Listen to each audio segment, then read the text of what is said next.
देखो, पुलिस अगर सिर्फ पुलिस होती ना तो हाथ जोड़ के मैं उनको हटा देता, लेकिन कल वहां पैरामिलिट्री फोर्स लगाई गई, एसएसबी और आईटीबीपी के जवान थे। और आप जानते हैं पैरामिलिट्री फोर्स का सबसे बड़ा समर्थक हूं मैं। पार्लियामेंट में उनकी पुरानी पेंशन के लिए उनको शहीद का दर्जा मिले, इसके लिए सबसे ज्यादा लड़ा हूं मैं। होम कमेटी हो, देखो आप ये मान लो कि जिस तरह से पहले आपको याद है कि लूट हुई थी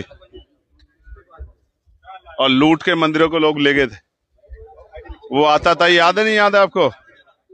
ऐसी ही लूट अब हो रही है, और ये वहां हो रही है उस धरती पे जहां ये कहा जाता है कि भाई जो राम को लाए हैं हम उनको लाएंगे। इन राम के नाम पे सत्ता भी ले ली, और राम के नाम पे जो लोगों ने अपनी आस्था से धन जुटाया, दान दिया, वो भी लूट लिया।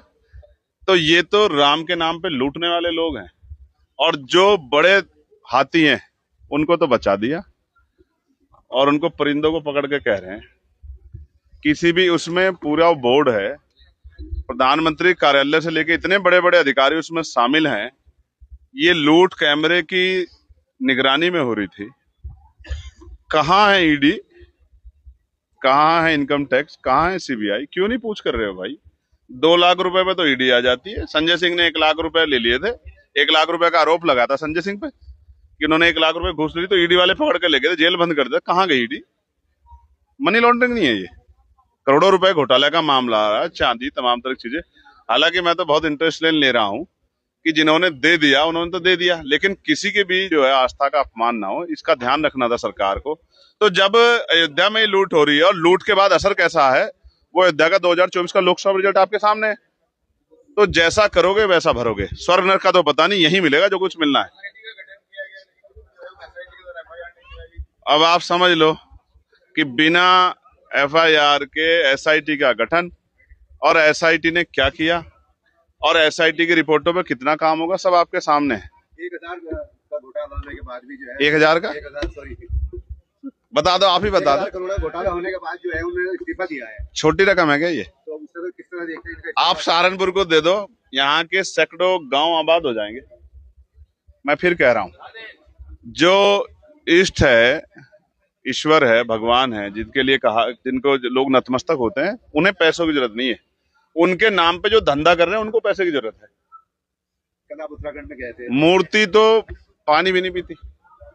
ये तो सब जो है उनके नाम पे सत्ता भी ले ली भाजपा ने, और धंधा भी चला रखा है। पैसा भी जो है कहाँ जा रहा है, किसके पास जा रहा है, अब देख लो। क्यों इस्तीफा दिया? अगर आप सच्चे हैं, इस्तीफा क्यों दिया आपने? आपसे इस्तीफा दिलवाया गया कि चलो हम आपको लूट में जेल नहीं भेज रहे, डकैती में, लेकिन आप इस्तीफा दे दो तो अपनी वो बचा लो साथ। आप परिवार से मिलने गए थे? कहाँ गया मिलने? लेकिन जान दिया मिलने। आपके साथ दोस्तों रोका गया है? देखो, पुलिस अगर सिर्फ पुलिस होती ना तो हाथ जोड़ के मैं उनको हटा देता, लेकिन कल वहां पैरामिलिट्री फोर्स लगाई गई, एसएसबी और आईटीबीपी के जवान थे। और आप जानते हैं पैरामिलिट्री फोर्स का सबसे बड़ा समर्थक हूं मैं। पार्लियामेंट में उनकी पुरानी पेंशन के लिए उनको शहीद का दर्जा मिले, इसके लिए सबसे ज्यादा लड़ा हूं मैं। होम कमेटी हो या पार्लियामेंट या कहीं भी जहां अवसर मिले हो। लेकिन अब समस्या ये है, कल वही जवान मेरे सामने था, तो मैं उस जवान से लड़ना नहीं चाह रहा था ना, मैं लड़ा, मैंने उनसे हाथ ही जोड़े। इस उसमें जो है जिस तरह की पीड़ा मुझे पहुंची हो, तो मुझे रोज ही पहुंचती है। जब मेरे लोगों की हत्याएं होती हैं, जब हमारी बहन बेटियों पर अन्याय अत्याचार बलात्कार होता है, तो ये तो पीड़ा हमें रोज होती है, इनकी क्या दिक्कत है? लेकिन मैं फिर कह रहा हूँ, उन्होंने 30 तारीख का समय रखा है कल का, मैं कल फिर जाऊंगा, क्योंकि वहां के माहौल अच्छा नहीं है। लोगों को नहीं पता, जो घर में बैठ के बात कर रहे हैं उनको नहीं पता कि कल भी वहां एक पंचायत हुई, वहां गांव के बाहर एक बड़ा मंदिर, उसमें पंचायत हुई, और उसमें कहा गया कि भाई हम जहां अगर कोई आएगा 100 टुकड़े कर देंगे। ये चाइना है, पाकिस्तान है, बांग्लादेश है, कौन सा देश है जहां इजराइल है, जहां जा नहीं सकता चुनाव सांसद और अपने लोगों से मिलने नहीं? भरत तिवारी का एनकाउंटर हुआ है, यूपी तक के लोग उसके परिवार से मिलने जा रहे हैं। तो केतन जिसको जो है उसके पैर में कील ठोक दी, उसके गुप्तांग में कील ठोक दी, गड्ढे कर दिए, उसके हाथ में कील ठोक दी, उसकी बॉडी पे कोई जगह नहीं जहां उसको हड्डियों को तोड़ा ना गया, तो मैं उसके परिवार से क्यों नहीं मिल सकता? कारण क्या है? कारण यह है कि पुलिस कुछ छिपा रही है। उनको पता है मैं वहां जाऊंगा, वो परिवार मेरे सामने बात रखेंगे, और फिर मैं ये बात जनता के सामने रखूंगा तो दुनिया में ये बात जाएगी। उसके परिवार ने क्या कहा है आपने सुना है? कल उन्होंने मुझसे कहा था, अगर आपको आने से रोका तो हम यहाँ से पलायन कर जाएंगे, हम सुरक्षित नहीं है। और वो कह रहे थे हम दिल्ली जाके धरने बैठेंगे। और ये सिर्फ वहां का हाल नहीं है, पूरे उत्तराखंड में रहने वाले शेड्यूल कास्ट शेड्यूल ट्राइब के लोगों का हाल है ये। और वहां क्या हो रहा है आपको पता है? आप सुनो, मैं आपको बताता हूँ मेरे भाइयों। मीडिया हो आप, आपके जरिए दुनिया तक बात जाती है। पहले वहां मुसलमानों को पीटा गया, फिर वहां जो टूरिस्ट गए उनको पीटा गया, लगातार पीटा गया, और फिर वहां निहंग सिखों के साथ क्या हुआ ये भी आपने देखा। वो बॉर्डर नहीं है, वो चाइना नहीं है, वो उत्तराखंड का ही एक बड़ा हिस्सा है। वो जानबूझ के जो माहौल खराब करने का काम कर रहे हैं, ये स्वीकार नहीं होगा। हम लोग वहां जाएंगे भी, लोगों की आवाज भी उठाएंगे, और शासन प्रशासन उन्होंने चुनौतियां दी है टुकड़े करने की, मुझे नहीं दी। वो उत्तराखंड के मुख्यमंत्री पुष्कर सिंह धामी जी को, उनके चीफ सेक्रेटरी को, उनके डीजीपी को दी, मुझे नहीं दी। मैं कौन हूं? मैं वहां रहता नहीं हूं। लेकिन उन्होंने धमकी दी, कानून व्यवस्था को चैलेंज किया, तो इसका मतलब वो उत्तराखंड की सरकार को, हमारी पुलिस को, हमारी एजेंसियों को कुछ नहीं समझ रहे। वो सोच रहे कि वही मालिक है। वो राजतंत्र समझ रहे हैं।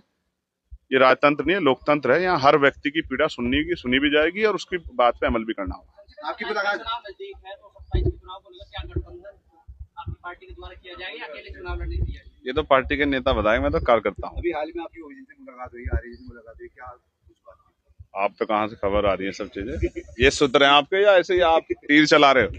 देखो, लोकतंत्र में मैं और वो साथ बैठते हैं जिनका आपने जिक्र किया। दूसरे जो साथी जिनका, वो लखनऊ में मुझसे मिले, वो बहुत सीनियर है इस आंदोलन में, और उन सबके लिए बधाई। और जो भी चुनाव की प्रक्रिया होगी आपके सामने आएगी, कुछ छिपेगा थोड़ा ही। अगर 2027 की बात करें तो क्या आपकी पार्टी अकेले लड़ेगी या फिर गठबंधन को कुछ दिया जाएगा? यार, मैं अकेला आदमी नहीं हूँ, पार्टी हमारे यहाँ लोकतंत्र है।